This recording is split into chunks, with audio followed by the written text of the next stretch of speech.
Hello and welcome to Books and Beyond. I'm your host Jimmy Bennett, and Books and Beyond is the show where we help people personify their aspirations. Before we get started today, I want to give a quick shout out to Candace and Devs on Main Street down in Niantic. They hosted a sip and sign event to benefit the Connecticut Animal House last Monday night.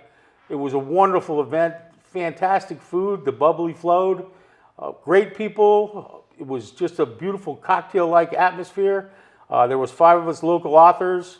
We all had our books up for signing, and it was just a wonderful evening, and they did such a fantastic job. And I want to thank Patty Brooks from Kappa, the president of Kappa, because she helped set it up. Best event I ever did. That's all I'm going to say. And while we're talking about Kappa, I want to remind people that we are back to meeting in person now at the Groton Public Library every third Monday of the month at 6:30. So this month it will be on the 15th, and I hope next week actually. And I hope people, if you have any interest in the written word whatsoever, if you're aspiring to be an author or an author, editor, whatever, please come down. This week our guest will be Jim Alkin. He is the editorial director for Book Trib, and Jim will be talking to us about the realistic aspects of self-marketing a self-publishing book, budgets and how to go about it, stuff. So it should be pretty interesting, and anybody who's trying to get out there, get their book out there, should stop by and check it out. But enough of that. Now I have a very special guest all the way from East Windsor. Windsor. Beth M. Caruso. Hi, Beth. How are you? Hi. So nice to be here. Yeah. Thank you, Jimmy. No, God, I'm glad you came down. Now, Beth was a speaker at our Kappa meeting 2 meetings ago, right? Yeah, something about that. A couple weeks ago. A couple weeks ago. Yeah, it wasn't that long. Yeah. Gave a fascinating talk, and I'm going to let her tell you about her books. But the first one, well, actually, before we start that, how did you get started? Now, you're a nurse by profession. Yes. And so how did the writing bug hit you? Well, I moved to Windsor, Connecticut, and discovered that the very first person to hang for witchcraft in all the colonies, and all of the English colonies, was actually from Windsor, Connecticut, not Salem. Oh, wow. So I was surprised and shocked by that, and saddened that most people didn't know about Alice Young. So because of Alice, I decided to pick up writing. I had thought about it before, but I didn't have any concrete ideas about what I wanted to write about.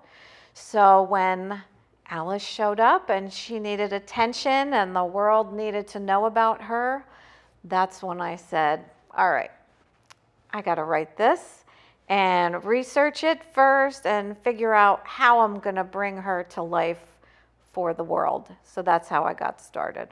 Especially since it was the 1600s we're talking about. 1600s, a long time ago. So researching from that time can be quite challenging. Lots of piecing together of things, but fortunately, actually living in Windsor, where Alice was first accused of witchcraft, gave me a little bit of an edge. I could walk around, town to see the rivers that she would have traversed. I could see, I see the original property records in town hall. I looked at those. So in a lot of ways, it made it much easier being right there as to where it happened. So your first book was called One in Windsor. One of Windsor.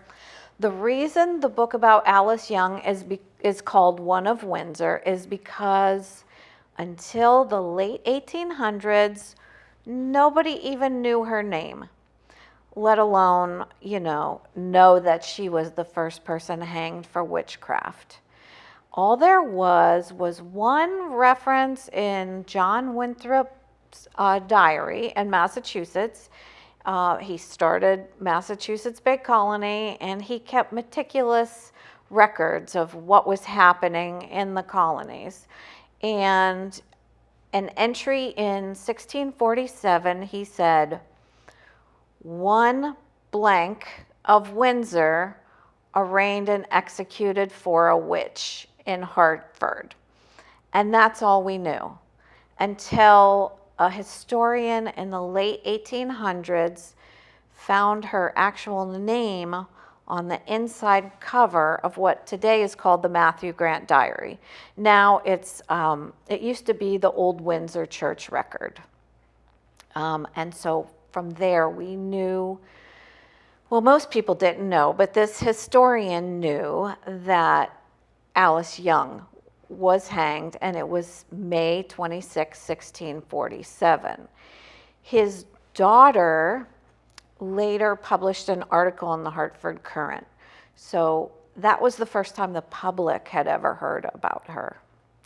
So I decided to research her neighborhood, all the people around her, the property records. I pieced together the street where she lived, and I found some fascinating stories there and was able to piece it all together and come up with a novel about her.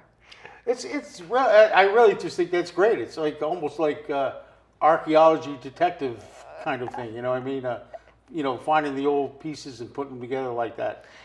When you explained how the people lived around her and some of the things. Now, was there a particular reason why she was accused of being a witch? Well, we think it was probably had to do with the influenza epidemic that came through town. Applying the principles of epidemiology as a nurse. That's how I was looking at this case. And looking at the early vital statistics record from Windsor, during that year, the death rate more than quadrupled, and there was a cluster of child deaths right next door to Alice Young, while Alice Young's only daughter and single child lived. So I think that's a good theory about what happened. Unfortunately, there are no direct trial records for me to look at, and that's why we don't know for sure. But there were other important people that died during that epidemic, including 2 children of the minister and the doctor's child. So I think they were looking for somebody to blame. And, okay, here's this woman. Well, right next door, most of the kids that died were right next door to her and more on her street. And, well, isn't it strange that her child lived? Right. They didn't have the same level of science that we have now. And so they were trying to understand their world. I was thinking that how much science has shifted our thinking. Like you say, back in a time like that, how come all those other kids died, but her kid didn't die? Because she must be something special or doing something. Right. Right. Whereas now, that wouldn't even cross your mind. You know what I mean? You might just say, well, thank God your kid didn't get COVID, you're lucky. Yeah. Right. You know what I mean? But, it's funny how that. I was thinking that I don't think that it's hard for us to understand how people thought back then. I mean, they had the religion, which was pretty staunch and pretty restrictive and pretty, Right. You had to fit is, into a prescribed box. Free thinking, free thinking, just how they explain natural things and stuff was far different than we think about it now. And that's why I've always had sympathy I've always had that. It just creeps me out, thinking that these poor women were tortured and murdered and hung and, God knows what else. And men, just because somebody pointed a finger at them. It's... Exactly. I mean, though sadly, it still happens today, but for, little different reasons, but still the same senseless stuff. But anyways, let's... Yeah, and it's the same energy behind it, Right, right. Kind of looking to blame someone or pick someone apart. Right. I don't know, it's mind-boggling to me, but... It is. But now I really want you to tell me about your next book. All right. Well, The Salty Rose, it actually grew out of one of Windsor. I had done so much research. I had a lot left. And the person that interested me the most was John Winthrop Jr. and his assistant, John Tinker. Now, your listeners probably know about John Winthrop Jr. since he was the founder of New London. What they might not know is that he started it as an alchemical center of the New World. We were just talking about science and disease. John Winthrop Jr. Interested me because he was the one who actually stopped witch trials in Connecticut. What happened was he was an alchemical physician, and they started consulting with him when the witch cases took off after Alice Young's case. Then the floodgates were open, and people were being accused right and left. The first 7 people to be accused and then indicted also hanged in Connecticut. So it was pretty fierce, and this was all up to 1654. Then Winthrop Jr. got involved, and being an alchemist, he was basically an early scientist. You know, when we think of alchemy now, we think of, turning metal into gold, Right. turning lead into gold. Right. Oh, what a quack science, Right. you know? But basically, what you have to remember is this was a spiritual way of looking at the world, and turning lead into gold was a metaphor. I mean, they really wanted to do it, but it was a metaphor about changing your imperfect soul to be one of purity, to be in spiritual alignment with the divine. And it was thought that with alchemy, the spiritual alignment was attained and divinity was learned about through nature. So having studied a lot of nature, it often led to, in alchemy, it led to the development of what we consider sciences now, such as chemistry. So when Winthrop Jr. looked at these witch trial cases, as he was consulted to do, he was also a physician, they wanted to know if people accused of witchcraft, if they were actually witches, if the case had something to do truly with witchcraft, or was it a medical case? So that's how he got involved. And having a more scientific mind than most Puritans of the day, he thought that no, most of these things that people were accused of doing, like causing epidemics, storms, blowing out bridges, just all these type of unnatural things. He didn't really believe that they were guilty of such things. He was such a popular alchemist and doctor in Connecticut that they wanted him to become governor. And so in that position of power, he was able to really tamp down the witch trials until the Hartford Witch Panic. That occurred 1662, 1663, because Winthrop Jr. had to go to England and get a charter for Connecticut colony to exist. Well, during that time, somebody else was in charge, and the witch trials, the suspicion, the terrors, the pointing fingers, it starts again with the Hartford Witch Panic. So my book, The Salty Rose, really explores a lot about how Winthrop came to be this person who wanted to stop the witch trials in Connecticut, how they got out of hand again during the Hartford Witch Panic, and how a Dutch woman who was living in Hartford was accused of witchcraft, and what had to happen in New Netherlands, specifically in New Amsterdam, which is now New York, to stop her from being hanged. So this story is a lot about that.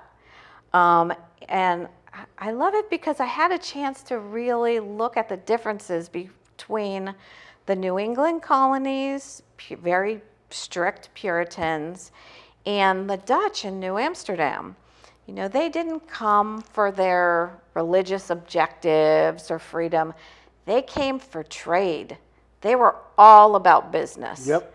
So they were a lot more open-minded about welcoming a lot of diverse people into New Amsterdam. They didn't hang any witches. In fact, a lot of people in Connecticut who were accused of witchcraft had to flee to places like New Netherland, which was the name of the whole colony, or, you know, specifically to New York. So that happened. So it was really fun, you know, piecing all of this together. Yeah, I think that's fascinating. Now, I never knew about the Great Witch Panic. But nobody was hanged during that, right? Oh, yes. Oh, they were. During the Hartford Witch Panic, 4 people were hanged. It started when an 8-year-old girl, Elizabeth Kelly, drank some soup and became afflicted with some type of disease. She blamed her neighbor, Goody Ayers, for it while she was hallucinating, and shortly died after that. A couple nights after that, she died. And we do have testimony about that. We do have very graphic testimony of her hallucinations, which is very interesting. But that really set the stage for a whole panic that lasted from that year, 1662, into 1663, because there was Bray Rossiter. He was the physician in Windsor, strangely enough, who had a child die during Alice Young's accusation time. They called him in, since Winthrop was away, and had him do the first autopsy in the colonies. Well, he didn't really understand, you know, the phases of a dead body. It took him 5 days before he could get to Hartford. He was in another town. Oh, God. I don't remember the name of the town, but he was, you know, it was a good 5 days of travel. So, of course, this body had undergone 5 days of decay, and he didn't understand that there would be a difference between day 1 and day 5. So when he did his autopsy, he looked at everything, and he decided that indeed the death of Elizabeth Kelly was caused by witchcraft. So once that happened, Goody Ayers and then her husband were thrown into jail. Goody Ayers was lucky enough to escape in the middle of the night with her husband. A friend must have been, able to get them out of jail, but they had to flee the colony. They lost their property. They even had to leave their children behind. Oh, wow. And so once this got started, there was finger-pointing suspicions. At that time, the ministers, Reverend Stone specifically, was very involved and wanted to get to the bottom of it. There was no separation of church and state. And, there was a young woman, a tween girl, Anne Cole. And she started saying, "Oh, I saw Goody Ayers last Christmas dancing around a fire with some devil figures. And there were other people here in the town." And she started naming names, and she started having fits, saying it was similar to Elizabeth Kelly, who had died. And so that really got things going. So all told, there were 4 people who were hanged during the Hartford Witch Panic while Winthrop Jr. was away trying to get the charter. It was actually Captain Mason who was in charge, the same guy who led the Pequot Massacre. Oh, John Mason. Yep, same guy. He was the one in charge when the Hartford witch panic happened. Oh, Yeah, I'm interesting. not proud of that. Very interesting. So anyway, I go over all of these, interesting things, but of course I'm not giving it all away. No. That's just known history. There are definitely surprises in there about things that happened historically, and then, things I made up. The thing about both my books is I do really respect history, and I want people to know what was made up to fill in the gaps where research couldn't tell me something, or to make it more entertaining. So I have a section in the back of each book that tells you what's actual history and what's, my inventive creations. Right. I get a little of that sometimes too, because my books are about William Gillette. He's mystery, but they're all made up stories, but I use real people, real places, real events. Right. And, people are always asking me, well, it's like, no, I made that up. It's not, I wasn't there. I didn't, kind of thing. I just think now I had a couple questions for you, because in the title it says Alchemists, Witches, and a Tapper. Mm-hmm. What is a tapper? A tapper is a tavern keeper. Okay, that's what I thought. Yes. And she's an interesting character. She's also in The Salty Rose. Yep. Marie Dutroux. And she actually happens to be an ancestor of my husband's that wow. I ran across in Ancestry. But her husband, Jan Peek, would have been a agent of trade for foreigners. So he would have handled people who came to trade from New England. It just so happened Winthrop Jr.'s assistant was a trader by the name of John Tinker, and you probably have a lot of Tinkers around this area.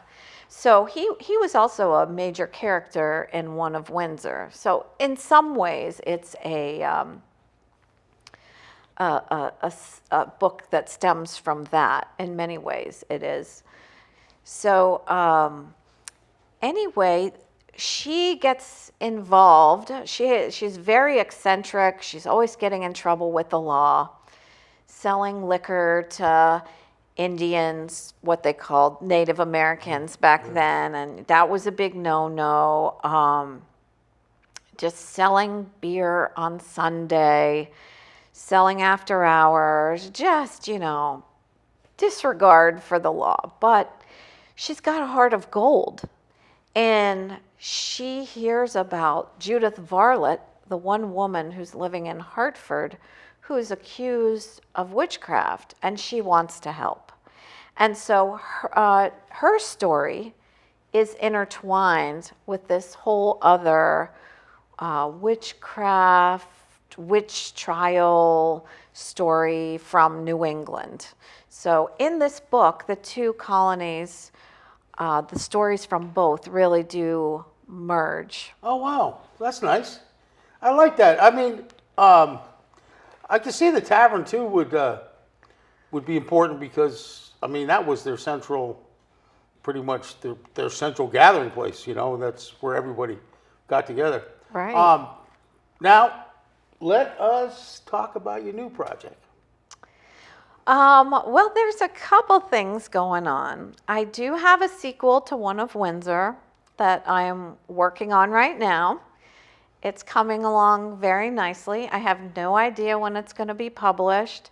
I locked myself in a room yesterday, and I had already written about 16,000 words, but then, for me, the structure is important, and it's like a puzzle. I like to know what the end's going to be and what the climax is going to be, and then fill in everything else. And then, then I can figure out, you probably know this as a mystery writer, where to put my little clues Right. and gifts and Yeah. treats along the Yeah. way.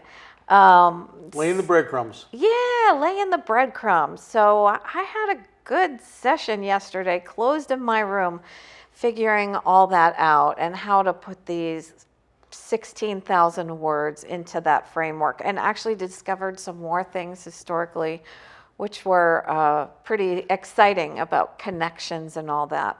But currently, I would say the biggest project I'm working on is it's a collaboration with several other people. In 2016, I started a Facebook page with a man named Tony Grigo. And we're interested in exoneration for all of Connecticut's witch trial victims. In Windsor, we had some success, not with exoneration, but with recognition for Windsor's witch trial victims. And people before have come to the state legislature to try and get exoneration for all the witch trial victims. But you would think that would be a no-brainer. yeah, it should be. Why not do it, right? But that was 2008. It wasn't successful. Well, anyway, Tony and I, with through our website, CT Witch Memorial. It's actually really a Facebook page. It's been there to educate about all the different witch trial victims, any activities that are going on connected to witch trials. Anyway, we teamed up with some other really amazing people. Mary Bingham, she's a descendant of some of the Salem witch trial victims. Josh Hutchinson, he is as well, and also Sarah Jacks, and she runs.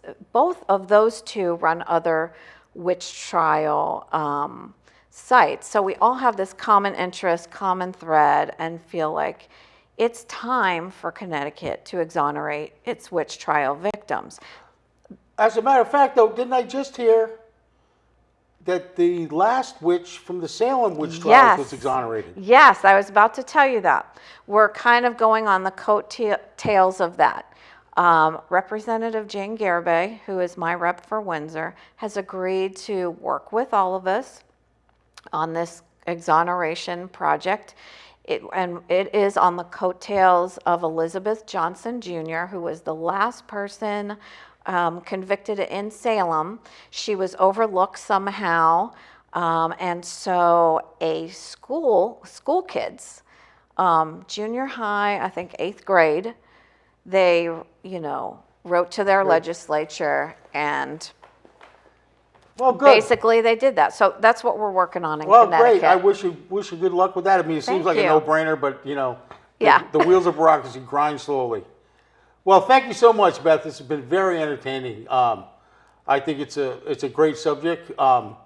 Your books are available on Amazon and by special request in most bookstores? Yes, you can get them online. Right. You can get them by special request pretty much anywhere. It's a very interesting part of our history, kind of overlooked in a lot of ways. I didn't realize that this kind of thing happened in Connecticut that much. I just thought it was those wackos up in Salem. No, we're just as wacky. Yeah. Well, thank you very much. That's Books and Beyond. We'll see you next time. Thank you. Thank you.